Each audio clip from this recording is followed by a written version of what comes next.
বন্ধুসকল, আজিৰ আন এটা ৰোমাঞ্চক কাহিনীলৈ আপোনাক স্বাগতম।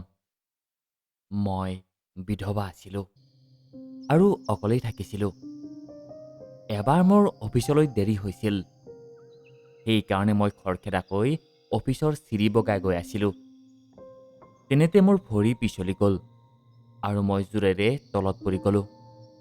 মই উঠিবলৈ পৰা নাছিলোঁ। তেনেতে এজন যুৱক মোৰ ফালে দৌৰি আহিলে। সি মোক উঠালে আৰু হস্পিতাললৈ লৈ গ'ল আৰু হস্পিতালৰ পৰা আকৌ ঘৰলৈ লৈ আহিল। সেই সময়ত ঘৰত মাত্ৰ আমি দুয়ো আছিলোঁ। সি মোৰ লগত। নমস্কাৰ বন্ধুসকল, মোৰ নাম মনীষা। মোৰ বয়স ৩৫ বছৰ।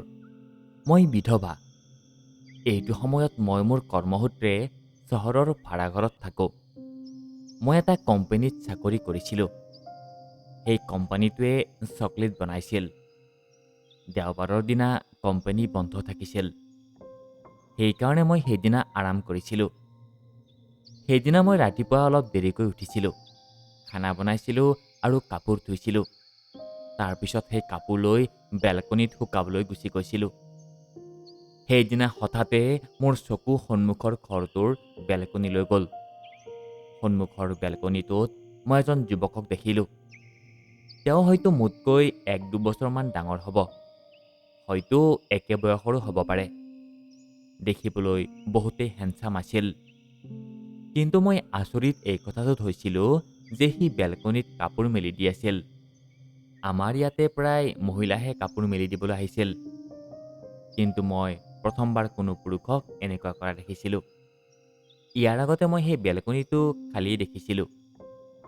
তাত কোনো নাথাকিছিল। মই যেতিয়া কাপোৰ মেলি দি আছিলোঁ, তেতিয়া মই বাৰে বাৰে তালৈ চাই আছিলোঁ। তাৰ চকু মোৰ ওপৰত পৰিল। সি মোলৈ চাই আছিল। ময়ো তাৰ চকুলৈ চাই আছিলোঁ। এতিয়া মোৰ অলপ লাজ লাগিলে আৰু মই তাৰ পৰা চকু আঁতৰাই আনি কাপোৰখিনি ভালকৈ মেলিবলৈ ধৰিলোঁ। কিন্তু সেই যুৱকজনে এতিয়াও মোলৈয়ে চাই আছিল। তেতিয়া মই তৎক্ষণাত কাপোৰখিনি মেলি কোঠালৈ গুচি আহিলোঁ। অলপ সময় পিছত যেতিয়া মই খিৰিকীৰে চালোঁ, তেতিয়া দেখিলোঁ যে সি পাকঘৰত খানা বনাই আছিল। মোৰ মনলৈ বিচাৰ আহিলে হয়তো সি অকলেই থাকে চাগে। কিন্তু ইমান হেণ্ডচাম মোৰ বয়সৰ ল'ৰা এজন অকলে কিয় থাকে? সেই কথাটো বাৰে বাৰে মোৰ মনলৈ আহি আছিল। তাৰপিছত মই আকৌ মোৰ কামত লাগি গ'লোঁ। খানা বনাই খাই আজৰি হৈ অলপ জিৰণি ল'বলৈ ধৰিলোঁ। এনেকৈয়ে কেইদিনমান পাৰ হৈ গ'ল। প্ৰতিদিনে ঘৰৰ বেলকনিত সেই ল'ৰাজনক কিবা নহয় কিবা কৰি থকা দেখোঁ। কেতিয়াবা কাপোৰ শুকাই থকা দেখোঁ, কেতিয়াবা ব্যায়াম কৰি থকা আৰু কেতিয়াবা খানা বনাই থকা। মোৰ জীৱন বৰ্তমান ঠিকেই চলি আছিল। মই কোম্পানীত ভাল দৰমহা পাইছিলোঁ। কিন্তু তাৰপিছতো মই ভিতৰি বহুত দুখী আছিলোঁ। কাৰণ মই অকলে আছিলোঁ। মোৰ স্বামীৰ মৃত্যু হৈছিল, সেইকাৰণে মই অকলশৰীয়া হৈ পৰিছিলোঁ। মোৰ কোনো সন্তান নাছিল। কিন্তু মই মোৰ মা-দেউতাৰ বোজা হৈ জীয়াই থাকিবলৈ বিচৰা নাছিলোঁ। সেইকাৰণে মই স্বাধীনভাৱে থাকিছিলোঁ। মোৰ মা-দেউতা বেছি দূৰত নাথাকিছিল। তেওঁলোকক কেতিয়াবা কেতিয়াবা লগ কৰিবলৈ গৈছিলোঁ। এবাৰ মই চিৰিৰে তললৈ নামি আছিলোঁ। মোৰ অফিচলৈ যাবলৈ দেৰি হৈ আছিল। সেইকাৰণে মই খৰখেদাকৈ খোজ কাঢ়িছিলোঁ। শেষৰ ২-৩টা চিৰি নামিবলৈ বাকী আছিল। তেতিয়াই মই চিৰিৰ পৰা পিছলি গ'লোঁ। মোৰ ভৰি মোচোকা গ'ল। মই জোৰেৰে চিঞৰিলোঁ। মই উঠিবলৈ পৰা নাছিলোঁ। মোৰ চিঞৰ শুনি সেই ল'ৰাজনে দৌৰি মোৰ ওচৰলৈ আহিলে। সি মোক উঠাই বহুৱাই দিলে আৰু তাৰপিছত সি মোক এগিলাচ পানী আনি দিলে। পানী খোৱাৰ পিছত মই অলপ আৰাম পালোঁ।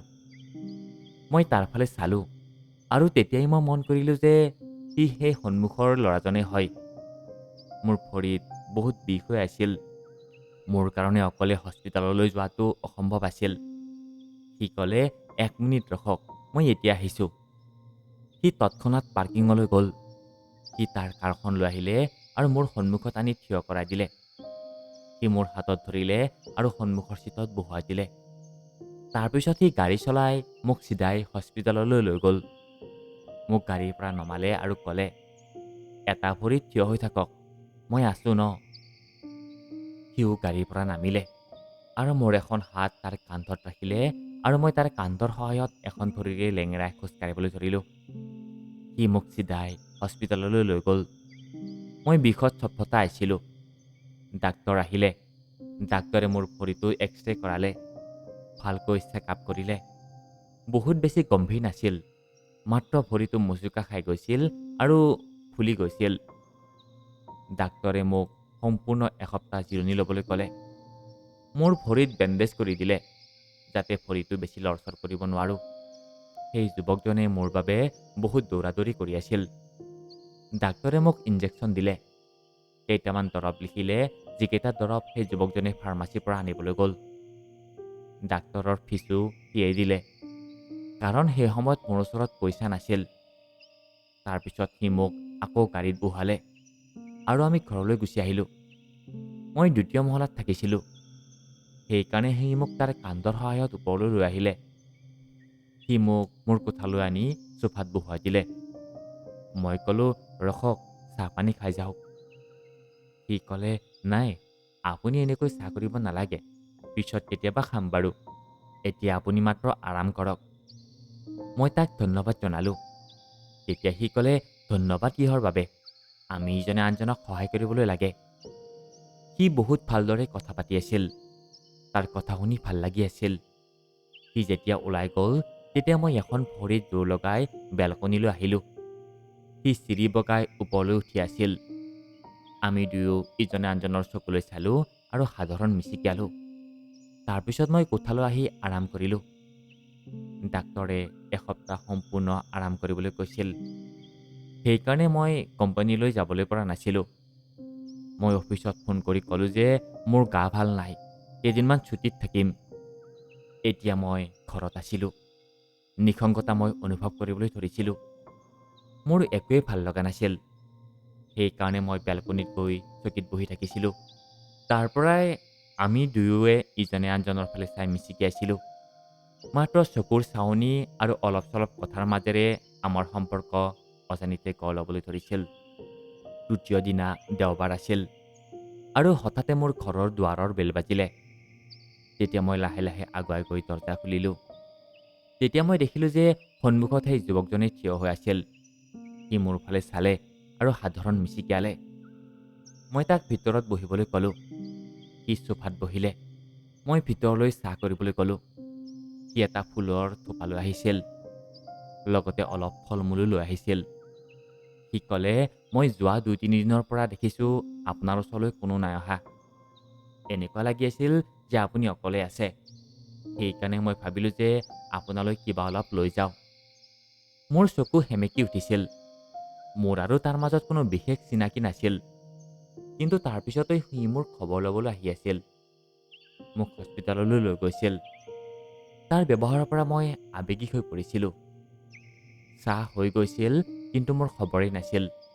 সি তৎক্ষণাত উঠি গৈ গেছটো বন্ধ কৰি দিলে। তাৰপিছত আমাৰ দুয়োৰে কাৰণে 2 কাপ চাহ বাকিলে। ময়ো তাৰ পিছলৈ গ'লোঁ আৰু ক'লোঁ, চৰি, মই পাহৰি গৈছিলোঁ। সি ক'লে, কোনো কথা নাই, সকলো ঠিকেই আছে।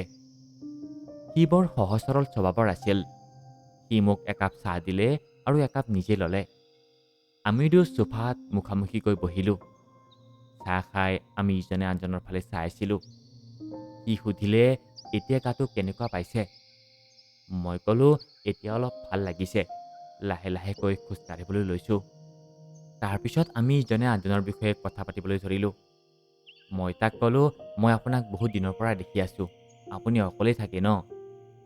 বহুতবাৰ আপোনাক খানা বনাই থকাও দেখিছোঁ আৰু কাপোৰ শুকাই থকাও দেখিছোঁ। আপোনাৰ বিয়া নাই হোৱা নেকি?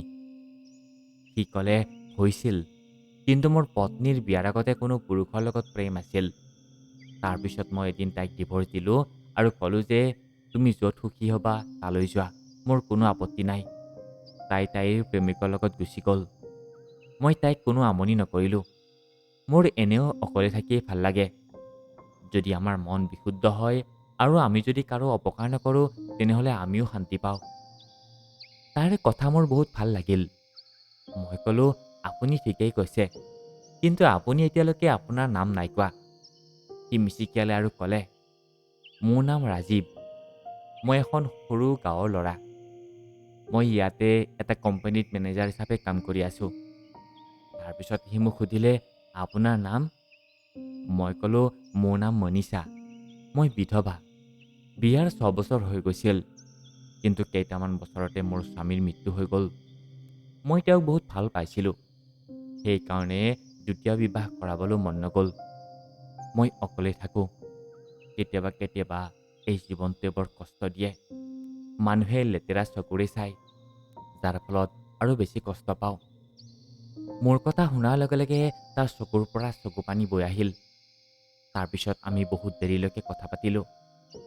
তাৰপিছত সি ক'লে, বাৰু এতিয়া মই যাওঁ। মই ক'লোঁ, যেতিয়া মোৰ ভৰি ভালকৈ ঠিক হৈ যাব, তেতিয়া মই আপোনাক মোৰ ইয়ালৈ খানা খাবলৈ মাতিম। আপুনি আহিব লাগিব। সি মিচিকিয়ালে আৰু হ'ব বুলি কৈ তাৰ পৰা গুচি গ'ল। মই সি যোৱাৰ ফালে চাই থাকিলোঁ। সি বৰ নিৰ্মল হৃদয়ৰ ব্যক্তি আছিল। তাৰ ব্যৱহাৰত কোনো স্বাৰ্থ নাছিল। তাৰ সুন্দৰতা কেৱল মাত্ৰ শৰীৰত নাছিল, বৰঞ্চ তাৰ অন্তৰতো আছিল। মোৰ মনটো তাৰ ফালে আকৰ্ষিত হৈ গৈ থাকিল। এতিয়া মোৰ ভৰি ঠিক হৈ গৈছিল। মই আকৌ অফিচলৈ যোৱা আৰম্ভ কৰিলোঁ। আমি এতিয়া আকৌ আমাৰ বেলকনিৰ পৰা ইজনে আনজনৰ ফালে চাই থাকোঁ।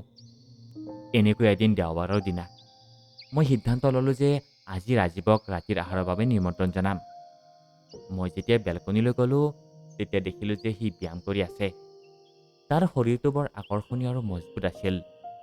মই তাক ৰাতিৰ আহাৰৰ বাবে নিমন্ত্ৰণ জনালোঁ। ৰাতি হ'ল আৰু মোৰ ঘৰৰ দুৱাৰৰ বেল বাজিলে।